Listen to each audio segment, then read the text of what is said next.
नमस्कार दर्शकों, मैं सुनीता पंघाल एक बार फिर से आप सभी का स्वागत करती हूं आपके अपने YouTube channel design by vastu में। इस चैनल का मुख्य उद्देश्य आप तक घरों के ऐसे सुंदर और अच्छे डिजाइन पहुंचाना है जो वास्तु के अनुकूल हों, साथ ही साथ ऐसे नक्शे जिनमें वेंटिलेशन की बढ़िया व्यवस्था हो और स्पेस यूटिलाइजेशन सही हो। अर्थात एक घर में रहने वाले जो इंसान हैं उनके लिए तीन चीजें सबसे, अगर हम घर का डिजाइन बनाना शुरू करते हैं तो तीन चीजें सबसे ज्यादा मायने रखती हैं, उनकी का सबसे ज्यादा महत्व होता है। पहला, वास्तु ठीक होना चाहिए। अगर वास्तु ठीक होगा तो आप अपने घर में सुख शांति के साथ रह पाओगे, प्रोस्पेरिटी आपके घर में बनी रहेगी, पैसे का आवागमन बना रहेगा। अगर ऐसे घर में आप रहोगे जिसका वास्तु ठीक नहीं है, आप हर रोज किसी न किसी सिरदर्दी के साथ जियोगे ऐसे घर में। इसलिए जरूरी है कि आपके घर का वास्तु ठीक हो।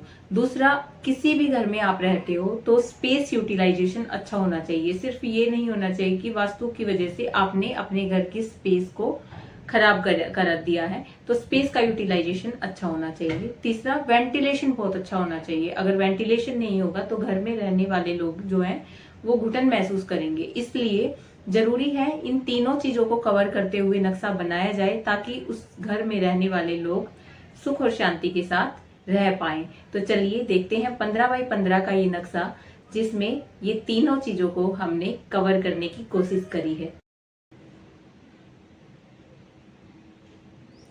चलिए 15 बाई 15 के इस नक्शे को देखते हैं जिसका मुख्य द्वार पश्चिम की दिशा में है। पश्चिम दिशा के मुख्य द्वार के क्या लाभ और क्या हानि होती हैं ये मैंने आपको पिछली अपनी वीडियो में बताया ही था। फिर भी मैं आपको इस दिशा के कुछ गुणधर्म बता देती हूँ। अगर इस दिशा में W1 में दरवाजा है तो ऐसे घरों में फाइनेंशियल कंडीशन खराब होती है यहाँ पर रहने वाले लोगों की, और आयु भी कम होती है। अगर W2 में दरवाजा है तो ऐसे लोगों के लिए हमेशा जॉब में इधर से उधर जाना आना लगा रहता है, मतलब कि इनस्टेबिलिटी होती है। एक जगह जॉब स्थायी नहीं रह पाती या फिर पैसे में भी उतार चढ़ाव आते रहते हैं। W3 और W4 की जो एंट्रेंस होती है वो बहुत ही अच्छी मानी गई है, प्रोस्पेरिटी से भरी हुई होती है, हैप्पीनेस से भरी हुई होती है। इसलिए W3 और W4 की एंट्रेंस अगर आपको मिलती है तो वो बेहतरीन एंट्रेंस मानी जाती है। W5 की जो एंट्रेंस होती है वो इंसान को ओवर एम्बिशियस बना देती है, मतलब कि उसको हर चीज को पा लेने की इच्छा उसके अंदर जागृत हो जाती है। अगर हमारे पास W3 W4 की एंट्रेंस है, साथ में अगर हमें मजबूरी में अगर लेनी पड़ रही है तो W2 की जगह हमें W5 की एंट्रेंस को चूज कर लेना चाहिए। क्योंकि अगर किसी चीज में आपको इंस्टेबिलिटी मिलेगी, मतलब आप अपनी जॉब में स्थायी नहीं रह पा रहे हैं, आपके पास पैसे का उतार चढ़ाव आता जा रहा है, तो आप स्टेबल नहीं रह पाएंगे। लेकिन अगर आप ओवर एम्बिशियस हैं, आपके पास प्रोस्पेरिटी आ रही है, आपके पास खुशियां आ रही है और उन खुशियों को ज्यादा पाने के लिए आपकी इच्छा शक्ति बढ़ रही है, तो उसके लिए आप काम अपने आप ही ज्यादा करेंगे। तो इस वजह से आपको W2 की जगह W5 की एंट्रेंस को चूज कर लेना चाहिए। अब यहाँ पर W3, W4 और W5 की एंट्रेंस को तीनों को मिला के ही सिर्फ और सिर्फ 4.5 फीट जगह अंदर बनती है। इस घर में रहने वालों की संख्या केवल 2 है और दोनों के पास स्कूटी और बाइक है। इनको अपनी बाइक स्कूटी पार्क करने के लिए जो जगह चाहिए वो हमने यहाँ 4-4.5 फीट की जगह यहाँ पे छोड़ दी है। अब यहाँ से बाथरूम की व्यवस्था इधर करी गई है जो कि ईस्ट साउथ ईस्ट में पड़ता है, सही डायरेक्शन में। अब हमें पता है कि ये लोग अपनी पहली मंजिल पर रहने वाले हैं या फिर इन्होंने जो रूम अपने लिए बनवाया है वो पहली मंजिल पर है।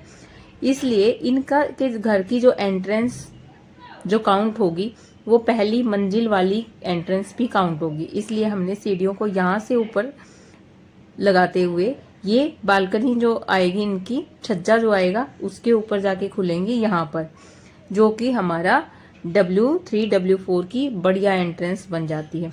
अब ये सीढ़ियाँ जो है यहाँ पर हैं, बाथरूम यहाँ पर, और यहाँ एक ड्राइंग रूम की इन्होंने व्यवस्था करी है जिसके अंदर ही मंदिर की व्यवस्था करवाई है। अब इसी घर के ऊपर वाली मंजिल के नक्शे को देखने के लिए चलते हैं कि कैसे एक रूम की और किचन की व्यवस्था करी गई है। ऊपर वाली मंजिल पर हमें अपने आप ही 2 फीट जगह ज़्यादा मिल जाती है।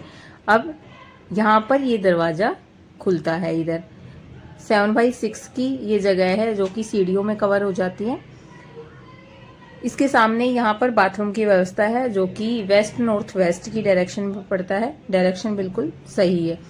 9/15 का एक बहुत ही अच्छा खूबसूरत इनके लिए खुली जगह एक रूम की मिल जाती है, और साथ में इसी के साथ हमारा किचन मिल जाता है। और किचन में यहाँ पर वेंटिलेशन के लिए यहाँ पर पूरी खिड़की लगाई गई है जो कि सीढ़ियों में खुलती हैं, और इस रूम में और इस किचन में घुटन जैसी समस्याएं जो हो सकती हैं उनको ये अवॉइड कर देती है। तो इस तरह से हमने 15/15 का ये नक्शा आपके लिए बनाकर तैयार किया है। देखिए कि आपको कैसा लगता है। एक 15/15 की जगह सिर्फ इतनी होती है जितना कि एक बड़ा सा रूम या फिर एक बड़ी सी अगर आपने दुकान देखी हो, तो बस इतना ही स्पेस होता है, लेकिन ये 2 लोगों के लिए काफ़ी था। अगर आपको नक्शा अच्छा लगा हो तो प्लीज़ कमेंट करें, शेयर करें, सब्सक्राइब करें। नमस्कार।